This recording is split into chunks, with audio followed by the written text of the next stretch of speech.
السلام علیکم ورحمۃ اللہ وبرکاتہ۔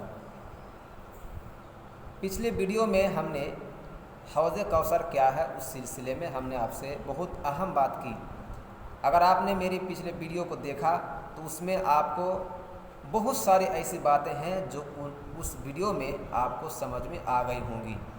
اب اس ویڈیو میں آگے بات کروں گا، حوض کوثر کے سلسلے میں ہی آگے بات کروں گا، اور میں کم از کم 10 ویڈیوز بنانے والا ہوں صرف حوض کوثر کے سلسلے میں، کم سے کم 10 ویڈیو بنانے والا ہوں۔ تو اگر آپ حوض کوثر کو سمجھنا چاہتے ہیں اچھی طریقے سے تو ویڈیو کو لال بٹن دبا کر سبسکرائب کیجئے، بیل بجائیے، اور اس ویڈیو کو آپ آخر تک دیکھا کریں، اور صرف آپ نہیں بلکہ اوروں کو ساتھ شیئر ضرور کر دیا کریں گے۔ اور اگر آپ کو اچھی طریقے سے سمجھنا ہے تو میں جو بھی ویڈیو بناؤں گا کم سے کم 10 ویڈیوز بناؤں گا انشاءاللہ، تو آپ ویڈیو کو دیکھیں، سنیں، اور کمنٹ سیکشن میں آپ اپنی رائے بھی ضرور دیجیے گا۔ حدیث لمبی چوڑی ہے، مسلم شریف کی روایت ہے، حدیث ہے، تو میں تھوڑا سا پڑھ دیتا ہوں۔ عن ابی ہریرہ رضی اللہ عنہ قال قال رسول اللہ صلی اللہ علیہ وسلم ان حوضی ابعد من ایلۃ من عدن لہو اشد بیضا من الثلج واحلی من العسل باللبن ولا آنیتہ اکثر۔ اس طرح سے یہ حدیث بیان ہے۔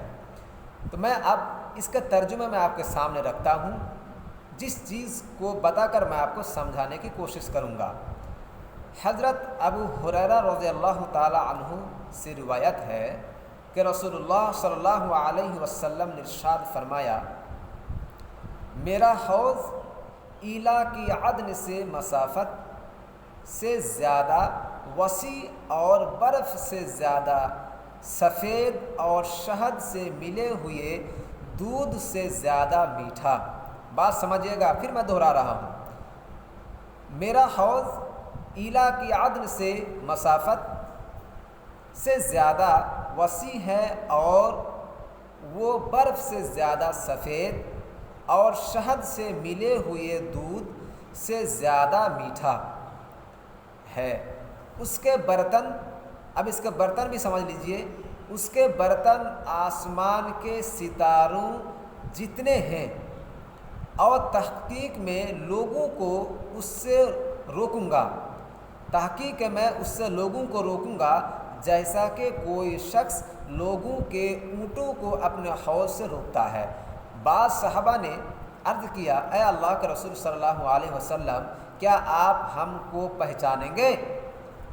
جس طرح حدیث میں بیان ہے کہ میں حوض کوثر کے پانی، پچھلے ویڈیو میں آپ نے سن لیا ہوگا، پھر میں دہرا دیتا ہوں کہ حوض کوثر کے پانی، اچھا اس حدیث میں بھی بیان کر دیا، وسیع ہوں گی، یعنی ایک مشرق سے مغرب اتنے زیادہ وہ وسیع اور لمبائی چوڑائی ان کی ہوں گی۔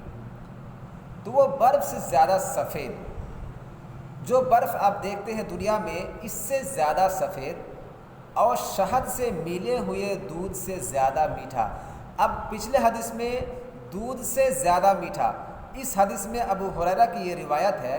اب شہد کو اور دودھ کو ملا دیا جائے، دودھ تو اپنے آپ میں سب سے زیادہ میٹھا ہے، لیکن اگر شہد اور دودھ دونوں کو ملا دیا جائے تو اب وہ یہ میٹھے پر میٹھا، یعنی ایک دوسرے سے مانے اس کے برابر اب دنیا میں، دنیا وما فیہا میں اس سے زیادہ میٹھا اب کوئی چیز ہو ہی نہیں سکتا۔ ایک تو پہلے حدیث میں بیان ہو چکا کہ شہد سے زیادہ میٹھا، یعنی جو شکر آپ کھاتے ہیں، شکر سے زیادہ، اگر دنیا میں آپ سے پوچھ لیا جائے کہ دنیا میں سب سے زیادہ میٹھا چیز کون سا ہے، میں آپ سے اگر سوال پوچھوں اس ویڈیو کے ذریعے سے، آپ کیا بتائیں گے؟ آپ دماغ میں سوچیں گے یار شکر زیادہ میٹھا ہوگا یا گڑ زیادہ میٹھا ہوں گی، تو اس کا جو صحیح رزلٹ ہوگا وہ گڑ سے، شکر سے یعنی چینی سے بھی زیادہ میٹھا اگر کوئی چیز ہے دنیا میں بھی تو وہ شہد ہے، مدھو ہے۔ تو اگر مدھو، یہ تو مدھو یہاں کی بات ہو رہی ہے، اس دنیا کی بات ہو رہی ہے، لیکن آخرت میں قیامت کے دن وہاں کی شہد کی میٹھائی کا علامت تو دوست اور ہی ہوگا۔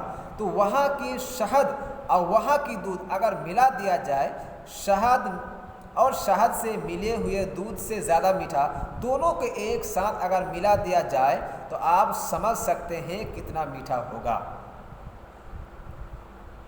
اس سے یہ بات معلوم ہوئی کہ دنیا میں جو بھی چیزیں ہیں میٹھی، وہ وہاں کے مقابلے میں کچھ بھی نہیں ہے۔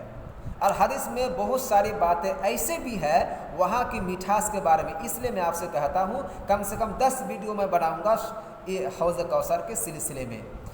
تو صحابہ نے عرض کیا یا اللہ کے رسول، کیا آپ ہم لوگوں کو پہچان جائیں گے؟ آپ نے فرمایا، اس بات کو ذرا غور سے سنیے گا، آپ نے فرمایا ہاں میں تم کو پہچانوں گا، تمہاری علامات یہ ہوں گی، میں پہچانوں گا، تم کو میں پہچان لوں گا، تو تمہاری پہچان یہ ہوں گی، اس کو ذرا دھیان دے گا، چونکہ ویڈیو لمبی ہو رہی ہے لیکن پھر بھی سن لیجئے۔ تو تمہاری علامت ہوں گی جو کسی اور امت کی نہیں ہوگی، تمہاری یہ علامت ہوگی جو کسی اور امت کی نہیں ہوگی۔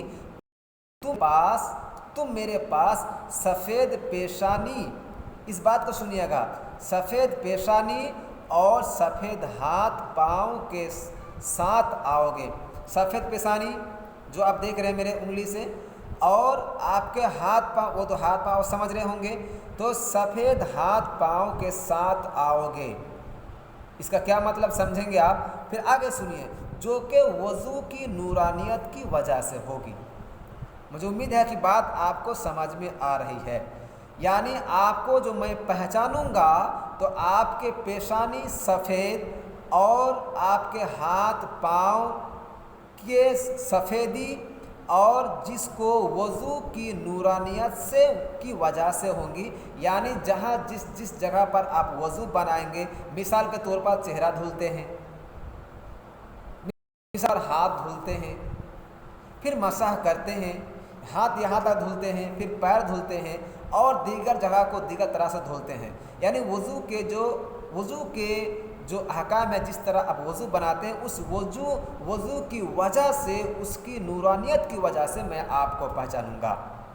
ویڈیو زیادہ لمبی ہوئی، میں آپ سے معافی چاہتا ہوں، لیکن یہ حدیث ہی ایسی ہے، یہ بات ہی ایسی تھی کہ لمبی کرنی پڑی۔